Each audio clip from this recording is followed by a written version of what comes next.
The desert sun hung mercilessly over Mesilla, New Mexico territory, casting long shadows across the dusty main street. It was the kind of heat that made even the lizards seek shade, and most folks had the good sense to stay indoors during the midday hours. But Eli Mercer wasn't most folks. "Hi, how are you? Sorry to interrupt your story, but what I'm going to ask you is really quick, and it will really help the channel to grow and create new stories. Just click below the video image to subscribe. You'll be doing an act of kindness and encouragement to those who are just starting out. Thank you very much, and continue with your story now." At 43, Eli had the weathered look of a man who'd seen too much and said too little. His ranch sat 3 miles outside town, a modest spread with a small adobe house, a weathered barn, and enough land to graze a handful of cattle. He'd bought it with money earned from years of drifting, working cattle drives, and doing jobs most men wouldn't take. Now he preferred the company of his horses to that of people. Eli rode into Mesilla that scorching Tuesday afternoon with a simple purpose: supplies. His bay mare, Duchess, picked her way carefully through the rutted streets, past the whitewashed adobe buildings that gave the town its distinctive character. Founded decades earlier by Mexican settlers, Mesilla had grown into a crossroads where cultures collided, sometimes peacefully, often not. The town square buzzed with its usual mix of Mexican merchants, Anglo settlers, and the occasional Apache or Pueblo trader. Eli tied Duchess to the hitching post outside Morrison's general store and stepped onto the wooden boardwalk, his spurs jingling softly with each step. "Afternoon, Mercer," called out Tom Morrison from behind the counter. The storekeeper was a thin man with nervous eyes who'd always treated Eli with cautious respect. "What can I get you today?"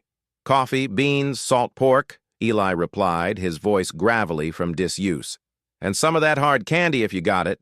Morrison raised an eyebrow at the last request. Eli Mercer wasn't known for having a sweet tooth, but Eli didn't explain. He'd noticed a skinny Apache boy hanging around the outskirts of town lately, looking hungry and alone. As Morrison gathered the supplies, Eli became aware of raised voices coming from the alley beside the store. He wouldn't normally pay attention to such things. Mesilla had its share of disputes, but something in the tone made him pause. "You worthless little snake." The voice was deep, authoritative, speaking in accented English. "Did you think I wouldn't find out?" Eli moved to the window and peered through the dusty glass. In the narrow alley, he saw a large Apache man in traditional dress towering over a small figure cowering against the adobe wall. The boy couldn't be more than 12, thin as a rail, with fear written across his dark features. The man Eli now recognized as Nalnish, an influential elder from the nearby Mescalero reservation, raised his hand as if to strike the child again. A purple bruise was already forming on the boy's cheek. "Please, uncle," the boy whispered in Apache, then switched to broken English. "I no steal. I only—" "Lies!" Nalnish's hand came down hard across the boy's face, sending him sprawling into the dirt. "You bring shame to our people with your thieving ways." Eli's jaw tightened. He'd seen enough violence in his life to recognize the difference between discipline and cruelty. This was cruelty, pure and simple. "Morrison," Eli said quietly, not taking his eyes off the scene. "That boy got any family?" The storekeeper joined him at the window, frowning. "That's Little Wolf, Nalnish's nephew. Been living with the old man since his parents died of fever last winter. Word is, Nalnish ain't exactly the nurturing type." Another blow landed, and the boy cried out. Eli had seen enough. "Finish packing my supplies," he told Morrison, already moving toward the door. "Mercer, wait," Morrison called after him. "That's tribal business. Ain't none of our concern." But Eli was already stepping into the alley, his hand resting casually on the grip of his Colt .45. "That's enough," he said, his voice carrying the quiet authority of a man who'd faced down his share of trouble. Nalnish spun around, his weathered face twisted with anger. He was a big man, probably in his 50s, with the bearing of someone accustomed to respect and obedience. His traditional Apache clothing was finely made, marking him as a person of status. "This is not your business, white man," Nalnish said, his English heavily accented but clear. "The boy is my blood. I will discipline him as I see fit." "Maybe so," Eli replied, not moving closer but not backing down either. "But I don't much care for watching grown men beat on children, blood relation or not." The boy, Little Wolf, looked up at Eli with a mixture of hope and terror. His lip was split, and dirt clung to his tear-streaked face. "You do not understand our ways," Nalnish continued. But there was something in his eyes now, a flicker of uncertainty. "This boy is a thief. He has stolen from his own people." "What did he steal?" Eli asked. Nalnish hesitated for just a moment. "Food, from the tribal stores." Eli looked down at Little Wolf, taking in the boy's painfully thin frame, the way his clothes hung loose on his small body. "Boy looks half-starved to me. Maybe he was just hungry." "He is fed," Nalnish snapped, but his voice lacked conviction. "Uh-huh." Eli's tone remained level, but his eyes had gone cold. "Well, I reckon this conversation's over. Boy, you come with me." "You cannot," Nalnish began, stepping forward. Eli's hand moved to his gun, not drawing it but making his intentions clear. "I can, and I am. Boy's coming with me, and you're going to let him." For a long moment, the two men stared at each other. Nalnish was bigger, but Eli had the look of a man who'd killed before and wouldn't hesitate to do it again. More importantly, they both knew that if this escalated into violence, it would bring unwanted attention from both the territorial authorities and the tribal council. "This is not finished," Nalnish said finally, his voice low and dangerous. "No," Eli agreed. "I don't reckon it is." Nalnish turned and walked away, his back rigid with barely contained fury. Eli watched him go, then knelt down beside Little Wolf. "You hurt bad, son?" he asked gently. The boy shook his head, though he was clearly in pain. "Why you help me?" he asked in halting English. "Because it was the right thing to do," Eli replied simply. He helped the boy to his feet. "You got anywhere to go?" Little Wolf shook his head again, and Eli saw the fear return to his eyes. The boy was truly alone in the world. "Well then," Eli said, making a decision that would change both their lives forever, "I reckon you can come stay at my place for a while. Got a spare room and plenty of work that needs doing." As they walked back to Morrison's store, Eli couldn't shake the feeling that he'd just stepped into something much bigger than a simple dispute between an uncle and nephew. There had been something in Nalnish's eyes, not just anger, but fear. And in Eli's experience, fear made men dangerous. He collected his supplies, added some extra food and a set of boys' clothes to his order, and loaded everything into his saddlebags. Little Wolf sat quietly on a crate, watching everything with intelligent dark eyes. "You ready to go, son?" Eli asked. The boy nodded and climbed up behind Eli on Duchess. As they rode out of Mesilla toward Eli's ranch, neither of them noticed the figure watching from the shadows of the cantina across the street, a man with cold eyes and a telegram in his hand. The sun was beginning to set as they reached the ranch, painting the desert sky in brilliant shades of orange and red. Eli showed Little Wolf to the small back room, gave him some clean clothes, and set about preparing a simple meal of beans and salt pork. "Tomorrow we'll get you cleaned up proper and figure out what comes next," Eli said as they ate by lamplight. "But tonight you're safe." Little Wolf nodded, but Eli could see the boy was still scared. And truth be told, Eli was beginning to feel a prickle of unease himself. He'd made enemies before, but something about Nalnish's parting words bothered him. As the night deepened and Little Wolf fell asleep in his new bed, Eli sat on his front porch, smoking his pipe and watching the stars. Duchess and his other horses moved restlessly in the corral, and more than once he thought he heard the distant sound of hoofbeats. But when dawn broke over the New Mexico desert, Eli Mercer discovered that his unease had been well-founded. On the horizon, silhouetted against the rising sun, was a sight that made his blood run cold. 99 Apache warriors on horseback, arranged in a perfect semicircle around his ranch. They sat motionless as statues, their weapons visible but not raised, their faces painted for war. At their head rode Nalnish, no longer dressed in the fine clothes of a respected elder, but in the war paint and feathers of an Apache war chief. Eli stepped out onto his porch, his rifle in his hands, and faced the most dangerous morning of his life. The morning air was crisp and still, broken only by the soft snorting of horses and the creak of leather. Eli Mercer stood on his porch, rifle in hand, facing 99 Apache warriors who had materialized like ghosts from the desert dawn. The sight was both magnificent and terrifying, a display of power that spoke of ancient traditions and deadly intent. Little Wolf appeared at Eli's side, his young face pale with fear. "They come for me," he whispered in English. "Maybe," Eli replied quietly, not taking his eyes off the warriors. "But they'll have to go through me first." Nalnish urged his paint horse forward, stopping just outside rifle range. In the morning light, his transformation was complete. Gone was the reservation elder in white man's clothes, replaced by a war chief whose very presence commanded respect and fear.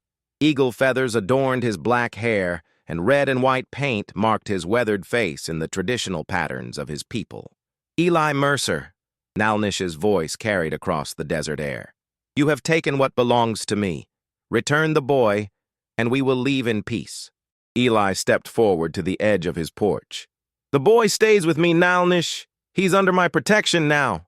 A murmur ran through the ranks of warriors, and Eli could see the tension in their postures. These weren't reservation Indians playing at being warriors. These were the real thing. Men who had fought the Mexican Army, the Texas Rangers, and the U.S. Cavalry. Men who knew how to kill and weren't afraid to die. "You do not understand what you have done," Nalnish called back. "The boy is not what he seems. He carries secrets that could destroy my people." "What secrets?" Eli demanded. "He's just a hungry kid." Nalnish's laugh was bitter. "A hungry kid who has seen too much, who knows things that could bring the cavalry down on every Apache from here to Arizona." Little Wolf tugged at Eli's sleeve. "I tell you," he whispered urgently, "I tell you what I see." But before the boy could speak, another voice cut through the morning air, this one coming from behind Eli. He spun around to see Sheriff Jake Brennan approaching on horseback, accompanied by Deputy Martinez and 3 other men Eli recognized as prominent townspeople. "Morning, Mercer," Brennan called out, his hand resting on his gun. The sheriff was a stocky man in his 50s, with graying hair and the kind of mustache that had been fashionable 20 years ago. "Seems you've stirred up quite a hornet's nest." "Sheriff," Eli acknowledged, keeping his rifle ready. "Didn't expect to see you out here so early." "Got word there might be trouble," Brennan replied, his eyes taking in the semicircle of warriors. "Territorial governor's been real clear about keeping the peace with the Apache. Can't have incidents like this." "What incident?" Eli asked. "I gave shelter to a boy who was being beaten. Last I checked, that wasn't against the law." Deputy Martinez, a young Mexican-American man with nervous eyes, leaned over to whisper something to the sheriff. Brennan's expression darkened. "That boy's wanted for theft, Mercer. Tribal authorities have jurisdiction." "Tribal authorities?" Eli's voice carried a note of skepticism. "Or just one angry man with a grudge?" From across the desert, Nalnish called out again. "Sheriff Brennan, you know the treaties. The boy belongs to his people." Brennan cupped his hands around his mouth. "We're working on it, Chief." The casual use of the title made Nalnish's warriors shift restlessly. Eli noticed several of them checking their weapons. "Sheriff," Eli said quietly, "I don't think you understand what's happening here." "I understand plenty," Brennan snapped. "I understand that you've got 99 angry Apache surrounding your ranch, and if shooting starts, it won't stop with you. Every settler between here and El Paso could be at risk." Little Wolf stepped forward, his young voice carrying surprising strength. "Sheriff, I know steal from my people. I steal from—" "Shut up, boy," Brennan cut him off harshly. "You've caused enough trouble." But Eli had caught something in the boy's tone, a desperation that went beyond simple fear. "What were you trying to say, son?" "I steal from white men," Little Wolf said quickly, before anyone could stop him. "From men who come to reservation at night, men who bring guns and whiskey and take—" "That's enough!" Brennan's voice cracked like a whip. "Boy's obviously been coached. Probably by you, Mercer. Eli felt the pieces of a puzzle beginning to fall into place. What kind of men, little wolf? What did they take? The boy's eyes darted between Eli and the sheriff, fear and confusion warring in his expression. They take the sacred things, the old things from the burial caves. The silence that followed was deafening. Even the warriors across the desert seemed to sense that something significant had been revealed. Sacred things, Eli repeated. You mean artifacts from Apache burial sites? Sheriff Brennan's face had gone pale. Now see here, Mercer. That's why Nalnish is so desperate to get him back, Eli continued, the truth dawning on him. The boy saw something he wasn't supposed to see, something that could expose whoever's been robbing Apache graves. You're talking nonsense, Brennan said, but his voice lacked conviction. Little Wolf nodded eagerly. Yes, I follow them one night. I see them take pottery, jewelry, bones of the ancestors. Uncle Nalnish, he know about it. He get angry when I tell him, say I must never speak of it again.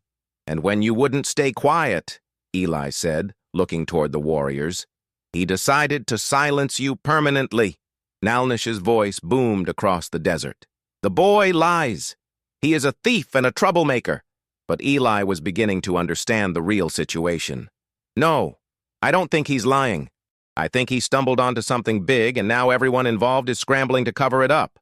Sheriff Brennan's hand moved closer to his gun. Mercer, you're making some serious accusations without any proof. Am I? Eli turned to face the sheriff directly. Then why don't we ride into town and have a proper investigation? Let the boy tell his story to the territorial authorities. Because there's nothing to investigate, Brennan replied. But sweat was beading on his forehead despite the cool morning air. Deputy Martinez looked confused. Sheriff, maybe we should— Martinez, shut up, Brennan snapped. Mercer, you've got 10 minutes to hand over that boy, or I'll arrest you for interfering with tribal justice. Eli laughed, but there was no humor in it. Tribal justice? Or are you just trying to keep your business partners happy?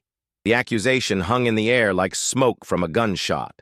Brennan's face flushed red, and his hand dropped to his gun. That's enough, Mercer. You're under arrest. On what charge? Kidnapping, interfering with a federal investigation. Take your pick. But before Brennan could draw his weapon, Little Wolf stepped between them. No, I go back.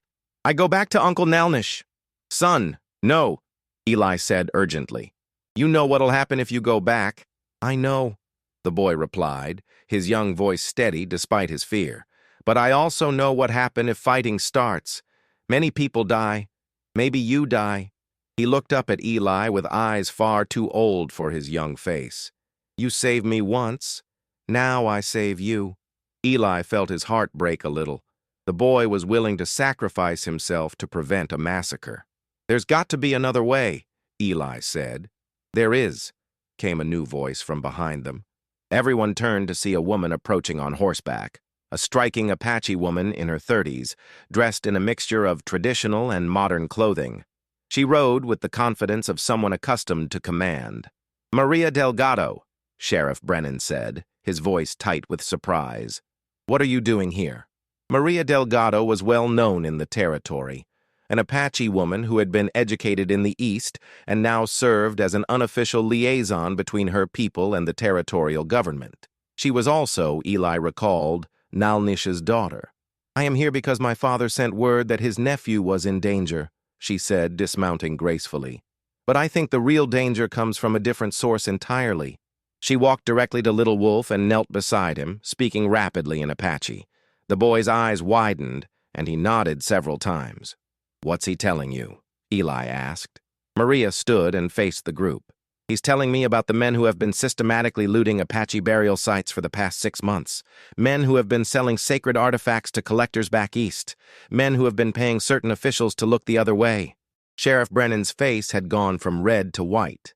That's a serious accusation, Miss Delgado. Yes, it is, she agreed. And Little Wolf can identify every one of them, including the man who has been coordinating the operation from within the territorial government. The morning sun climbed higher, casting harsh shadows across the desert. In the distance, the Apache warriors remained motionless, but Eli could sense their growing restlessness. "So what happens now?" he asked. Maria looked toward her father's warriors, then back at the group on the porch. "Now, we find out who values justice more than profit, and who is willing to kill to keep their secrets buried." As if summoned by her words, the sound of approaching hoofbeats echoed across the desert. A cloud of dust appeared on the horizon, growing larger by the minute. "Cavalry," Deputy Martinez said, shading his eyes against the sun. "No," Maria said grimly. "Those aren't soldiers." As the riders drew closer, Eli could see she was right. These were civilians, hard-looking men with the bearing of gunfighters and the kind of weapons that weren't standard issue for any legitimate authority.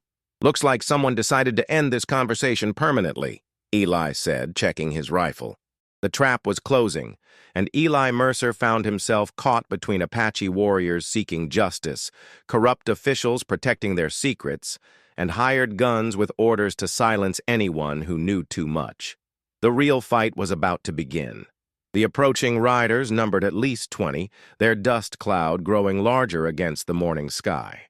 Eli counted the weapons visible among the group on his porch. Sheriff Brennan and his deputy, 3 townspeople who looked increasingly nervous, Maria Delgado with a rifle across her saddle, and himself. Against professional gunmen, it wouldn't be enough. "Maria!" Eli called out. "Can you signal your father? We're going to need help." She was already moving, pulling a small mirror from her saddlebag and angling it to catch the sunlight. 3 quick flashes, pause, 3 more.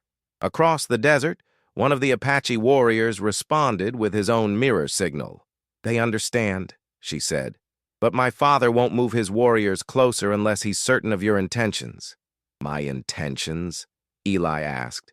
"He needs to know you're truly committed to protecting Little Wolf and exposing the truth, not just playing some white man's game." Sheriff Brennan laughed harshly. "Truth? The only truth here is that you've all lost your minds. Those riders are probably just ranchers coming to help maintain order." But even as he spoke, the approaching men spread out in a classic attack formation. These weren't ranchers. Little Wolf tugged at Eli's sleeve. "Mr. Eli, I know those men. They the ones who come to reservation. The ones who take sacred things." "You sure, son?" The boy nodded emphatically. "The one in front with black hat. He the leader. His name is Crenshaw. He very bad man." Eli studied the approaching riders more carefully. The man Little Wolf had identified was indeed wearing a black hat, and there was something in his posture that spoke of violence and authority. As they drew closer, Eli could see the man's face, scarred, weathered, with the cold eyes of a killer. "Brennan," Eli said quietly, "if these are your friends, you better call them off, because if shooting starts, a lot of people are going to die. They're not my—" Brennan began, then stopped himself. "Not your what?" Maria Delgado asked sharply. "Not your partners? Not your hired guns?" The sheriff's silence was answer enough. Deputy Martinez looked confused and frightened. "Sheriff, what's going on? Who are these men?" "Shut up, Martinez," Brennan snapped. "Just do your job." "What job is that?" the deputy asked. "Because I thought my job was to uphold the law, not cover up grave robbing." The riders were close enough now that Eli could see their weapons clearly. Winchester rifles, Colt revolvers, and at least one man carrying what looked like a sawed-off shotgun. These were men who killed for money, and they were coming in fast. "Everyone get down!" Eli shouted, just as the first shot rang out. The bullet splintered the porch rail inches from where Little Wolf had been standing. Eli grabbed the boy and pulled him behind the water trough as more shots followed. Maria Delgado had taken cover behind her horse, her rifle already returning fire. One of the approaching riders spun from his saddle, clutching his shoulder. "Brennan!" The man in the black hat, Crenshaw, called out as he and his men took positions behind rocks and scrub brush. "Just give us the boy and the woman, and nobody else has to die." Sheriff Brennan looked around desperately. His 3 townspeople companions had already taken cover, and Deputy Martinez was crouched behind a fence post, his gun drawn but his hands shaking. "I can't control this," Brennan shouted back. "Too many witnesses." "Then we'll make sure there aren't any witnesses," Crenshaw replied.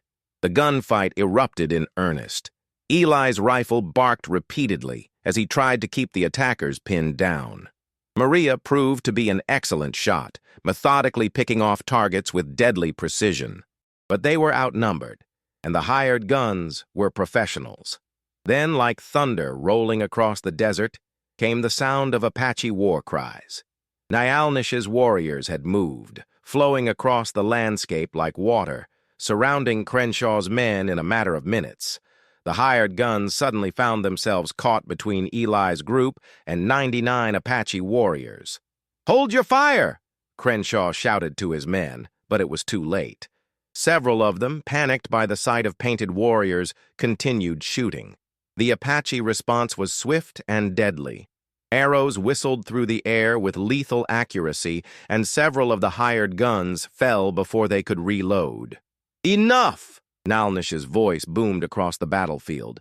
The great war chief rode forward, his presence commanding instant attention from both sides. "The fighting stops now!"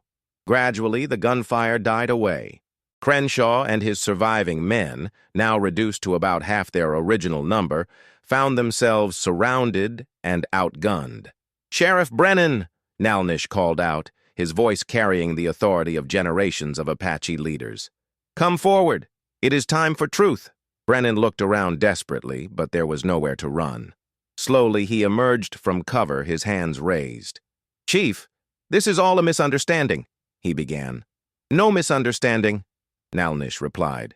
"My daughter has told me what the boy saw, what you have allowed to happen to the sacred places of my people."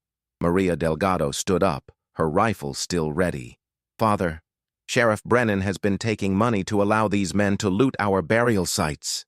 Little Wolf witnessed one of their raids and tried to tell Uncle Nalnish, but I was afraid," Nalnish interrupted, his voice heavy with shame. "Afraid that if the truth came out, the white authorities would use it as an excuse to remove all Apache from the territory. So I tried to silence the boy." The admission hung in the desert air like smoke. Eli stood up slowly, keeping Little Wolf behind him. "So you were willing to kill your own nephew to protect a secret that was destroying your people's heritage anyway," Eli said. Nalnish's painted face showed his inner torment. I thought I could handle it quietly.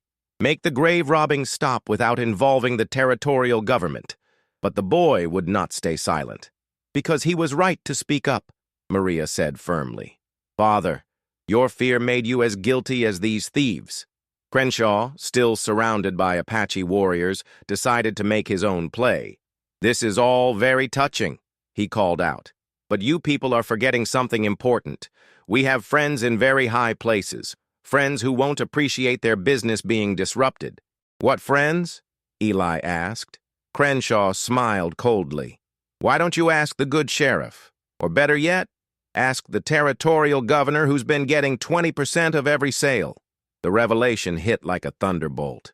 If the territorial governor was involved, this conspiracy went far higher than anyone had imagined. Deputy Martinez stepped forward, his young face pale but determined. "Sheriff, is this true? Is Governor Wallace involved in this?" Brennan's shoulders sagged in defeat. "Martinez, you don't understand the pressures, the political realities." "I understand right from wrong," the deputy replied. "And this is wrong." Little Wolf emerged from behind the water trough, his young voice clear and strong. "I tell truth now. I tell everything I see." Over the next hour, as the sun climbed higher in the desert sky, the full scope of the conspiracy emerged. Little Wolf described in detail the night raids on Apache burial sites, the systematic looting of artifacts, and the network of corrupt officials who had made it all possible. Maria translated for her father and the other warriors, and Eli could see the growing anger in their faces. This wasn't just theft, it was desecration of the most sacred kind. "So what happens now?" Eli asked when the boy had finished his account. Nalnish looked at his daughter, then at Little Wolf, and finally at Eli. "Now we must decide between justice and revenge, between the white man's law and Apache justice." "There's a third option," Maria said. "We work together, use the white man's law to prosecute the guilty, but ensure that Apache voices are heard in the process." Crenshaw laughed bitterly. You think the territorial courts will convict a governor on the word of an Indian boy? You're more naive than I thought. But Eli had been thinking. Maybe we don't need the territorial courts. Maybe we take this straight to Washington. Federal authorities, men who don't owe favors to Governor Wallace. And how do we get their attention? Maria asked. Eli smiled grimly. With evidence. Real evidence. Crenshaw, where are the artifacts you've stolen? The gunman's face went pale. I don't know what you're talking about. But Little Wolf spoke up. I know where they keep them. Big warehouse in Las Cruces. I followed them there one night. The pieces were falling into place. With Little Wolf's testimony, the physical evidence in the warehouse, and the confessions they could extract from the captured gunmen, they might actually be able to expose the entire conspiracy. But first, they had to survive long enough to present their case. As if reading his thoughts, Maria pointed toward the horizon. More riders coming, and these ones are wearing cavalry uniforms. Eli squinted against the sun. She was right. A full troop of cavalry was approaching at a gallop, their blue uniforms clearly visible. Governor Wallace's cleanup crew, Crenshaw said with renewed confidence. You're all about to learn what happens to people who interfere with territorial business. The final confrontation was approaching, and Eli realized that everything they'd fought for, Little Wolf's life, the truth about the grave robbing, justice for the Apache people, hung in the balance. The cavalry was coming, but whose side would they be on? The approaching cavalry troop kicked up a massive dust cloud as they thundered across the desert toward Eli's ranch. Captain James Morrison, no relation to the storekeeper, led 24 soldiers in full battle gear, their sabers gleaming in the morning sun. But as they drew closer, Eli noticed something that gave him hope. Riding alongside the captain was a man in civilian clothes with the bearing of a federal marshal. That's Marshal Thompson, Deputy Martinez said, recognizing the figure. He's been investigating territorial corruption for months. Crenshaw's confident smile faltered. That's impossible. Governor Wallace said a lot of things, came a new voice from behind them. Everyone turned to see Tom Morrison approaching from the direction of town, but he wasn't alone. With him rode a small group of townspeople, including the local newspaper editor, the bank president, and several prominent merchants. Tom, Eli called out, what are you doing here? Bringing witnesses, Morrison replied. Folks who've been wondering why so many Apache artifacts have been showing up in eastern auction houses lately. Folks who've been asking questions about certain unexplained deposits in the territorial accounts. The cavalry troop reached the ranch and formed a perimeter, but instead of taking aggressive positions, they simply maintained order. Marshal Thompson dismounted and walked directly toward the group. I'm Federal Marshal Robert Thompson, he announced, his voice carrying the authority of the United States government. I'm here investigating reports of organized grave robbing and territorial corruption. Crenshaw made one last desperate play. Marshal, these people are holding federal prisoners. Sheriff Brennan and I were conducting official business when we were attacked by Apache raiders. Thompson looked around at the scene. The surrounded gunmen, the Apache warriors maintaining discipline despite their obvious anger, and Little Wolf standing bravely beside Eli. Is that so? Thompson said mildly. Then perhaps you can explain why I have a federal warrant for your arrest, Mr. Crenshaw. Seems there's been quite a paper trail leading back to your operation.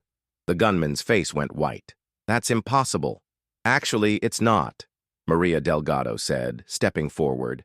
Marshal Thompson, I sent a telegram to the federal authorities 3 days ago, along with detailed documentation of the grave robbing operation.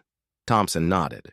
Miss Delgado's information, combined with our ongoing investigation into Governor Wallace's finances, has given us enough evidence to move forward with arrests. Nalnish urged his horse forward, his painted face grave but no longer threatening. Marshal Thompson, my people demand justice for the desecration of our sacred places. And you'll have it, Chief, Thompson replied respectfully. But it will be justice under federal law with full recognition of tribal sovereignty and Apache cultural rights. Little Wolf stepped forward, his young voice clear and strong. Marshal, I tell you everything I see. I tell you about the men who steal from my people. Over the next hour, as the desert sun climbed toward its zenith, the full truth emerged. Little Wolf's detailed testimony, combined with Maria's documentation and the evidence that would be found in the Las Cruces warehouse, painted a picture of systematic corruption that reached the highest levels of territorial government. Sheriff Brennan, faced with overwhelming evidence and the prospect of federal prosecution, broke down and confessed his role in the conspiracy. The revelation that Governor Wallace had been personally profiting from the sale of stolen Apache artifacts sent shockwaves through the assembled crowd. "What about my nephew?" Nalnish asked, his voice heavy with shame. "I have wronged him greatly. I let fear cloud my judgment and nearly caused his death." Little Wolf looked up at his uncle, then at Eli, and finally back at Nalnish. "Uncle, you were afraid for our people. I understand. But hiding truth never protects anyone." The wisdom in the boy's words struck everyone present. Here was a child who had risked everything to speak truth to power, and his courage had exposed a conspiracy that threatened not just Apache heritage, but the integrity of the entire territorial government.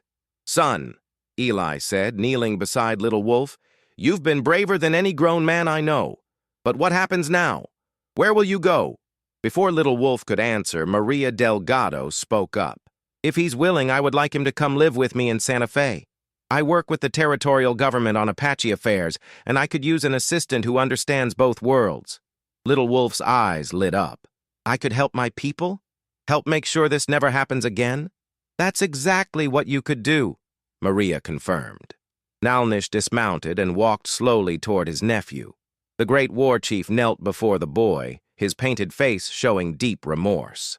"Little Wolf," he said in Apache, then switched to English so everyone could understand. "I ask your forgiveness. I let fear make me weak, and I nearly lost the most precious thing, the truth that could save our people." The boy looked at his uncle for a long moment, then reached out and touched the war paint on Nalnish's cheek. "I forgive you, uncle, but promise me, no more hiding truth." "I promise," Nalnish said solemnly. Marshal Thompson had been taking notes throughout the conversation. "Mr. Mercer," he said, "the federal government owes you a debt of gratitude. Your actions prevented what could have been a massacre and helped expose a significant criminal conspiracy." Eli shrugged. "Just did what seemed right." "Sometimes that's all it takes," Thompson replied. "But I have to ask, what made you decide to help the boy? You could have just minded your own business." Eli looked around at the assembled crowd. Apache warriors, federal marshals, townspeople, and one brave young boy who had changed all their lives. "I reckon I learned something a long time ago," he said finally. "A man's got to stand for something or he'll fall for anything. That boy was being wronged, and I couldn't just stand by and watch." Captain Morrison stepped forward. "Marshal, what are your orders regarding the Apache warriors?" "No orders necessary, Captain," Thompson replied. "Chief Nalnish and his men have committed no crimes. In fact, they've helped us apprehend dangerous criminals." The captain nodded and began organizing his men to escort the captured gunmen back to town for processing. As the crowd began to disperse, Little Wolf walked over to Eli. "Mr. Eli, thank you for saving me. Thank you for believing me when nobody else would." Eli knelt down and put his hand on the boy's shoulder. "Son, you saved yourself. All I did was give you a chance to tell your story, the courage to tell the truth. That came from you. Will I see you again?" Little Wolf asked. "I reckon you will," Eli replied. "Santa Fe's not that far from here, and something tells me you're going to do great things. Your people are going to need strong voices like yours." Maria Delgado approached with her horse. "Little Wolf, are you ready to begin your new life?" The boy nodded eagerly, then turned back to Eli one more time. "Mr. Eli, what will you do now?" Eli looked around at his ranch, at the desert that had been his home for the past few years, and at the people whose lives had intersected with his in such an unexpected way. "I think I'll stick around here for a while," he said. "Maybe get more involved in community affairs. Seems like there's always someone who needs help, and I've learned that sometimes the loneliest thing you can do is try to handle everything by yourself." As the sun reached its peak, the various groups began their journeys back to their respective homes. The Apache warriors rode north toward their reservation, their mission accomplished, and their honor intact.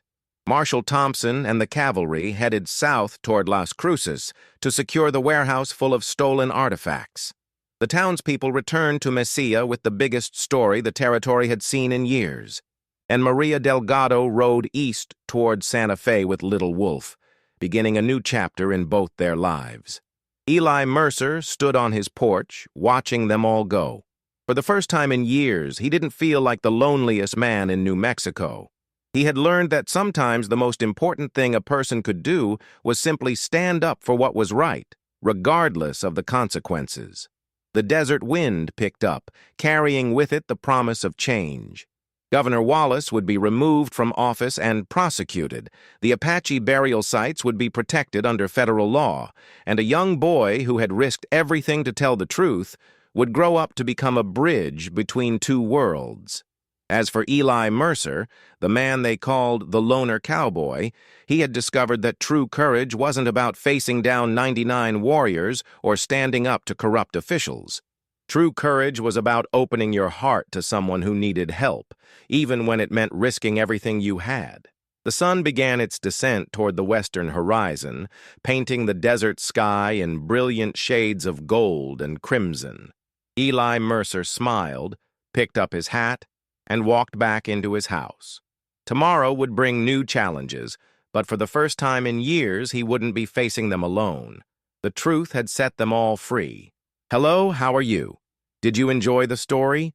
Like, share, comment on which city you're watching from, and subscribe to the channel to help us continue adding new amazing videos. Thank you very much, and come back often.